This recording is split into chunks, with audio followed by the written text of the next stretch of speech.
여러분 안녕하세요. 롱장입니다. 오늘은 임대차 보완책이랑 그리고 분양가 상한제 개편안이 나오는 날이죠. 어떤 내용이 나올지 참 궁금한데요. 나오기 전에 영상을 찍고 싶었습니다. 나오기 전에. 나오고 난 다음엔 또 해석이니까 여러분들이 이게 나오기 전에 맞는 시야를 갖고 있어야 나온 다음에 대책도 현명하게 하실 거라고 생각을 했거든요. 시청하시기 전에 구독하기, 좋아요, 멤버십 부탁드리고요. 제 멤버십은 매주 토요일 라이브를 진행하고 있습니다. 자, 내일 분양가 상한제 개편안 나온다. 네이버 뉴스고요. 보시면 예전부터 얘기 나왔었잖아요. 분양가 상한제를 어떻게 바꾸겠다. 아니면은 임대차 3법 보완책을 내놓겠다라고 얘기를 했는데 일단 우리가 체크해야 되는 게 일단 하나죠. 이거 왜 나올까? 왜 나올까를 생각을 해야 돼요. 그러니까 본인 스스로 이게 왜 나오는지에 대해서 납득을 하셔야 돼요. 만약에 나올 이유가 없는데 나오는 거라면은 사실은 크게 신경을 안 쓰셔도 되겠죠. 나올 이유가 없는데 나오면은 뭐 부작용밖에 없거나 효과가 없겠죠. 일단 제가 봤을 때 나오는 가장 큰 이유는 분양가 상한제는 뭐겠어요? 저는 둔촌주공 사태라고 생각을 해요. 왜냐면 앞으로 공급을 충분히 해줘야 되는데 건설사 입장에서 이게 돈이 안 되니까 물론 돈이 아예 안 된다는 건 아니고요.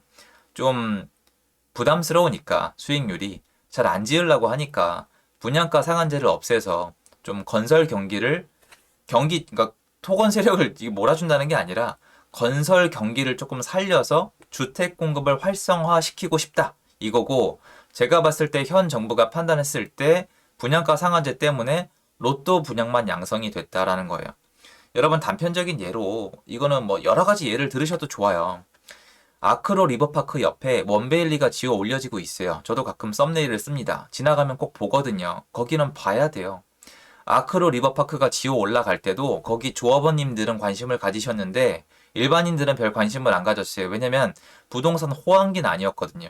그럼 난 지어지니까 어떻게 됐어요? 상상도 못할 가격으로 치고 올라갔죠. 여러분 제 영상을 통해서 이건 제가 분명히 어필을 드리고 싶어요.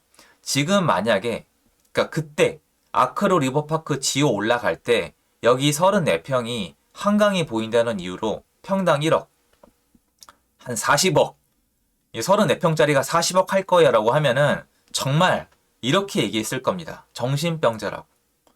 그랬었어요. 이게 수급이 무서운 이유거든요. 그 바로 옆에 원베일리가 지어 올려지고 있는데 더 새 거예요. 더 새 거라고요. 근데 여기가 분양가가 쌌어요. 왜? 분양가 상한제 때문에. 왜? 허그가 분양가 상한제를 지키지 않으면은 보증을 안 내줘서 분양을 못했으니까. 왜? 분양을 해야 되는데 보증을 받을 수 있는 기관이 허그밖에 없으니까.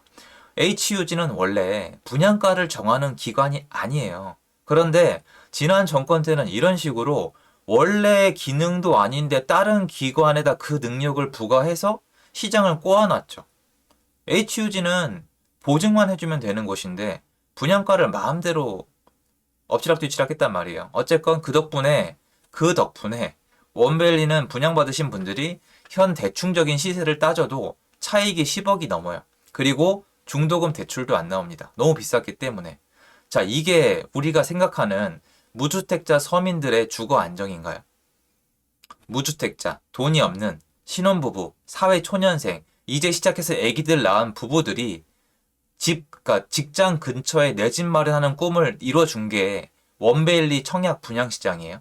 대출 한 푼 안 나오는데 수십억이 있어야 되는데 그 사람들한테 자동적으로 시세 차익 10억 넘게 주는 게 그게 맞아요, 여러분. 이게 제가 뭔가 이념적으로 보이시고 아니면 정치적으로 보이세요? 자, 여러분이 있는데 국가에서 무주택자한테 혜택을 주겠대요. 그런데 분양가 자체가 대출이 아예 안 나와요. 현금이 2, 30억이 있어야 돼요. 그냥 기본으로 여러분. 현금이 2, 30억이 있어야 되는 사람만 받을 수 있는 분양인데 이걸 분양을 받으면은 이득이 10억이 넘어요. 그냥 앉은 자리에서 청약 당첨만 되면 10억이 넘어요. 이게 서민을 위한 주거 안정 대책이에요? 아니면은 강남이니까 일반인은 들어오지 말라는 건가요? 처음부터? 이런 식으로 수분양자, 분양을 받는 사람만 로또가 터지다 보니까 이 손해를 고스란히 조합원이랑 시공사가 봐야 돼요. 여러분 세상에 공짜는 없어요. 지금 주택가격 올라갔잖아요. 이 돈 누가 가져갔어요? 은행이랑 국가가 다 가져갔어요. 세상에 공짜는 없어요. 돈은 어디선가 와서 어디론가 가요. 집주인을 미워할 필요가 없다니까요. 지금 팔리지도 않아요. 그런데 국가랑 은행은 살이 쪘죠. 맞잖아요. 그리고 이 분양시장도 수분양자만 살이 토실토실 찌고 있는 거예요. 여러분 주변에 혹시 분양받은 분들 보세요. 잘 살아요. 웬만큼 잘 사시는 분들이거나 부자이시거나 부자분들의 자녀이신데 시세 차익으로 막 10억, 20억을 기대하고 있어요. 이게 지금 분양가 상한제의 효과예요. 자, 분양가 상한제 덕분에 분양가가 올라가지 않았으니까 집값이 안 올라갔다고요? 이건 정신 나간 소리죠. 집값은 올라갈 대로 다 올라갔어요. 그럼 우리는 이제 이렇게 생각을 해야 돼요. 분양가 상한제가 있으니까 구축도 올라가고 신축도 올라가고 분양가는 안 올라갔는데 결국엔 부자 자녀분들의 로또 파티만 됐을 뿐이다. 좋은 게 단 하나도 없어요. 그 와중에 이제 시공사들이 건설사가 또 안 지으려 그래요. 그 와중에 둔촌주공이 나왔죠. 저는 둔촌주공의 이런 문제 사태에서 분양가 상한제의 책임이 어마어마하게 크다고 생각을 하거든요. 그럼 이건 어떻게 해야 돼요? 개편이 아니고 여러분 이건 없애야 돼요. 그러니까 여러분들은 분양가 상한제가 없어지나 안 없어지나를 지켜보셔야 돼요. 그럼 네 말대로 분양가 상한제를 없애면 시공사들이 마음대로 분양을 할 텐데 값이 얼마나 더 올라가겠냐? 그거 분양 안 돼요, 여러분. 그런 식으로 분양 안 돼요. 건설사들도 그걸 알아요. 그러니까 적절한 가격이 나오겠죠. 그러면 수분양자들이 로또 청약이 안 되는 대신에 조합원들이랑 시공사들이 이걸 나눠 가질 거예요. 시공사는 나눠 가짐으로써 집을 더 열심히 지을 거고요. 조합원들은 아시겠지만 또 추가적으로 법들이 걸려 있어요. 근데 그분들은 어쨌건 리스크를 감내하고 사업을 진행을 시켰잖아요. 땅을 내줬잖아요. 어쨌건 팔아먹은 거지만. 그러니까 저는 정당하다고 생각을 하고 분양가 상한제 개편안이 아니라 분양가 상한제가 없어져야지 앞으로 시장이 정상화된다고 생각을 하고 분양가 상한제가 정상화되고 미분양이 나고 악성 미분양이 쌓이기 시작을 하면은 주택시장 안정으로 가는 길이 될 거라고 생각을 하고 있습니다. 즉 분양가 상한제가 없어지고 난 다음에 시장을 더 잘 지켜봐야 돼요. 불안정해지는 게 걱정이 아니라 지금 이런 시장에서 분양가 상한제 없어지고 미분양 제대로 나오기 시작을 하면은 물론 시간이 걸리겠죠. 시장은 더욱더 불안정해질 수 있어요. 왜냐면 수급이 정상으로 돌아가는 한 단추 중에 하나를 끌어내는 거니까. 상당히 결단을 잘 내려야 될 겁니다. 자, 그리고 임대차 보완책, 임대차 3법 보완책. 임대차 3법은 수혜자가 누구예요? 아까랑 똑같아요, 여러분. 임대차 3법은 특정인, 갱신권을 쓸 수 있는 특정 임차인이 특정 기간 동안 혜택을 보고요. 이 나머지 시장이 그 대가를 치르는 거예요. 세상에 공짜는 없어요. 신규 임차인이나 임대인이 그 대가를 치러야 된단 말이에요. 그러면 결론적으로 특정 임차인이 특정 기간 동안은 좋겠죠. 그럼 나머지가 전부 다 대가를 치르고 있는데 결론적으로 제일 큰 문제가 뭐예요? 전월세 시장이 불안정해지고 있잖아요. 그러면 만약에 하반기에 전월세 시장이 안정될 거라고 생각이 된다면 지금 임대차 3법을 건드릴 이유가 전혀 없어요.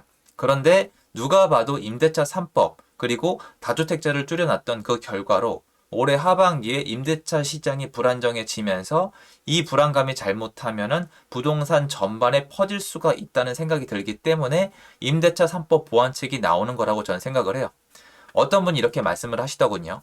분양가 상한제를 폐지하려는 이유도 임대차 3법을 폐지하려는 이유도 전부 다 필요 없고 좀만 더 가면 임대차 3법이 효과를 낼 거고 좀만 더 가면 시공사가 무릎을 꿇고 헐값에 일명 그 숨겨진 원가에 집을 지어줄 건데 전 정부 지우기다. 이건 100% 정치 공작이다. 옛날 정부가 했던 거 지우는 수작이다라고 말씀을 하셨거든요.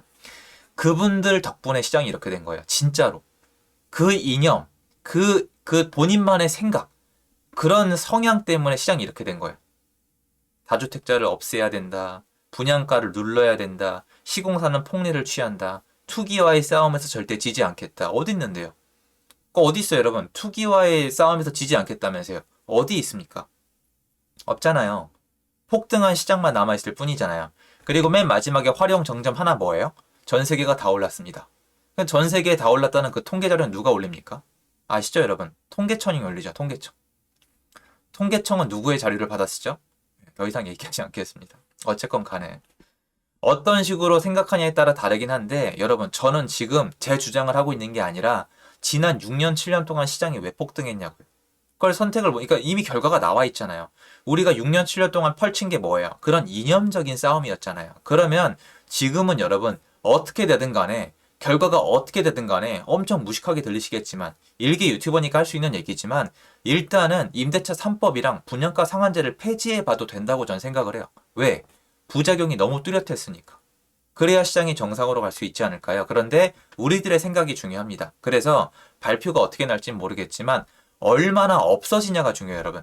어떻게 바꾸냐는 그 이후의 문제고요. 임대차 3법을 얼마나 많이 없애느냐. 아예 없애면 제일 좋고요. 그리고 분양가 상한제를 얼마나 없애느냐에 따라서 임대차 3법을 많이 없앤 만큼 앞으로 전월세 시장이 시간에 걸쳐서 안정화가 될 것이고 분양가 상한제를 많이 없앤 만큼 앞으로 시간은 걸리겠지만 시간에 걸쳐서 신규 공급이 늘어나서 시장이 안정화될 겁니다. 얘를 덜 없애면 덜 없앨수록 시장 정상화가 멀어진다라고 생각하시면 편하겠습니다. 이 생각을 가지고 오늘 발표 지켜보시면 편할 것 같습니다.